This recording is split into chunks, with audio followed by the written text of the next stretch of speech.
Welcome to the Career Saving Nature YouTube channel and podcast. My name's Steve and I'm down here in lovely Penryn near Falmouth in West Cornwall, and this is the very first video on this new channel. There's a little group of blue tits calling off to my right. I can hear great tits as well. Now this channel, so who's this for? Well, it's for anyone really who wants to pursue their kind of passion for nature and their moral imperative really to save wild nature.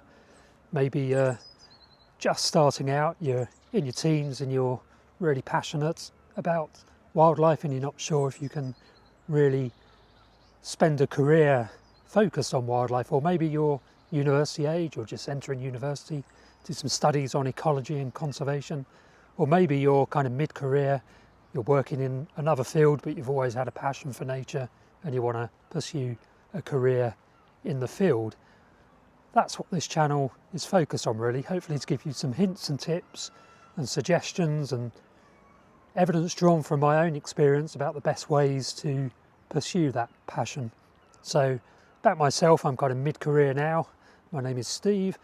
I've worked for various organisations over the years, the RSPB and BirdLife International, Plant Life, Bug Life. Obviously I'm based in the UK, but I've also worked internationally overseas, particularly in Southeast Asia, in Cambodia for a little while, been to Borneo. I had a rather unconventional, shall we say, quite stumbling career profile. So I was quite ill when I was very young, so my GCSEs, my kind of early schooling really suffered, so I didn't do A-levels and I didn't initially go to university.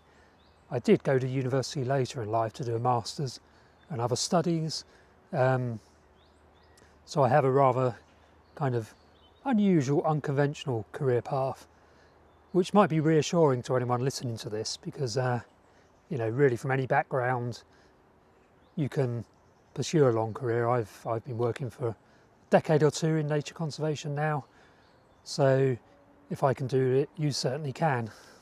Just after I finished my GCSEs, most of which I failed, I started this local campaign in London at the time against a really damaging flood alleviation scheme, an urban flood alleviation scheme, incredibly damaging, concrete-based kind of river engineering scheme. My kind of friends in that community, we were seeking to get the an agency to change their scheme to a much more wildlife friendly one, and after a year or two the Environment Agency actually employed me as a community liaison officer.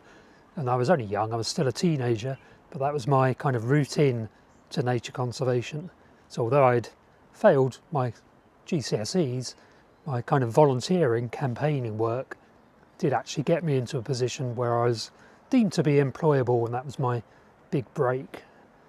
So hopefully you can see from that really, that example, that it's possible to get a career in nature conservation even if you struggle a bit in terms of schooling.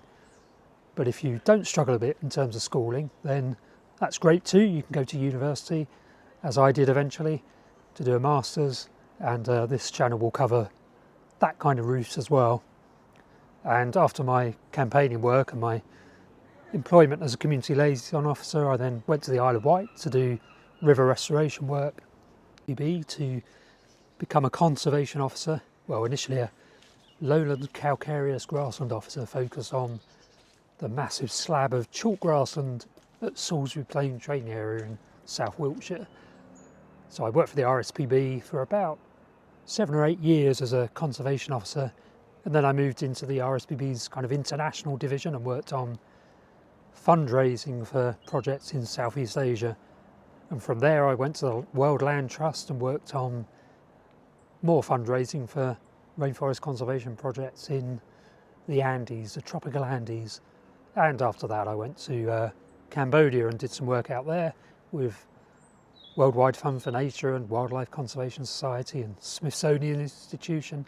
All these kind of opportunities opened up as I went along and almost by accident, and I would never have kind of mapped out that kind of route in terms of following in a career in wildlife conservation. But everything kind of fell into place in a very circuitous and juggledy, higgledy-piggledy sort of way. But I've absolutely loved things so far. Now I've gone kind of semi-independent. I'm still working for a conservation NGO some of my time, and I'm building up kind of side hustles still in nature conservation in terms of building YouTube channels, writing and self-publishing books. Got my own website where I do blogging, and I'm getting into digital art as well, so I can do illustrating my own book covers and kind of merchandise. So I've got a wide variety of kind of experience to draw from, and I'm going to kind of go through some of those opportunities on this channel, and hopefully it will inspire you to be confident that you really can pursue your passion for nature as a career, and kind of outline the various ways in which you might do that, whatever your kind of background and circumstances and age. So do subscribe to this channel.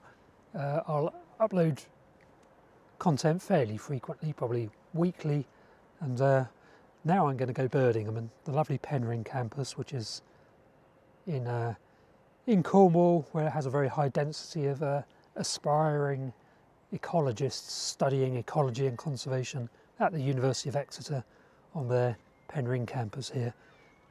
And hopefully this kind of content that I create will help these kinds of people to give them ideas and confidence in how they might pursue their passion for nature as a career.